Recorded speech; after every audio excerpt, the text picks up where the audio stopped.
సూర్యుడు రాకన్నా ముందు అంటే 3:30-4 గంటల నుంచి చాలా బాగా పనిచేస్తుంది. తెల్లారగట్ట అంటారు కదండి, అందుకే దీన్ని ఉషస్సు ముద్ర అన్నారు. పొద్దున్న లేవగానే ఈ ముద్రలో మంచం మీద కూర్చొని కూడా చేయొచ్చు. సుఖంగా కూర్చోవచ్చు, హాయిగా. నడుము తల తిన్నగా ఉంచి స్టిఫ్గా ఉంచకుండా ఫ్రీగా ఉంచాలి. చేతులు వేళ్ళన్నీ ఓపెన్ చేసి ఉంటాయి, చూడండి కలవలే, దూరంగా ఉన్నాయి. వేళ్లలో వేళ్ళు ఉంచుతాం, ఈ విధంగా పెట్టి అన్ని వేళ్ళు కలిసి ఉంటాయి. బొటన వేలు మీద బొటన వేలు ఉంటుంది, ఈ విధంగా ఒళ్ళో పెట్టుకొని ఉంటాం.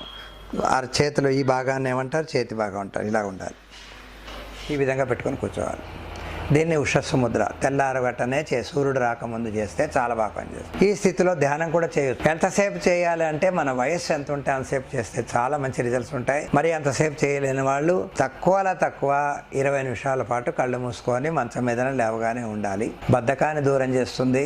సాయంత్రం దాకా పని చేసిన తర్వాత మన పనులన్నీ దైనందిన కార్యక్రమాలు చేసిన తర్వాత రాత్రి పడుకున్నప్పుడు చాలా వేరంగా నిద్ర వస్తుంది. పొద్దున్నే ఫ్రెష్గా లేవడం కూడా చాలా ఫ్రెష్ మైండ్తో ఉంటుంది. ఏ విషయమైనా మరుపు రాకుండా హెల్ప్ చేయడానికి కూడా పనిచేస్తుంది.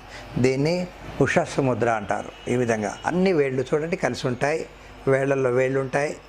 ఇలాగా ఈ వేళ్ళు ఈ విధంగా ఉండడం వల్ల ఏం చేస్తుంది, బొటన వేలు టచ్ చేస్తుంది, క్రాస్ అయింది. చూపుడు వేళ్ళు క్రాస్ అయ్యి, మధ్య వేళ్ళు క్రాస్ అయ్యి, ఉంగరపు వేళ్ళు, చిటికెన వేళ్ళు క్రాస్ అయ్యి, ఇవన్నీ మళ్ళీ వెనక మండ భాగం దగ్గర టచ్ చేసి ఉన్నాయి. చేతులు కొద్దిగా తెరిచి ఉన్నాయి. చేతులు ఇక్కడ దీని మీద ఇలా గాలిలో ఉంటే నొప్పెడుతుంది, కనుక దీని మీద ఇలాగా మొదల భాగంలో టచ్ చేసి ఉన్నాయి.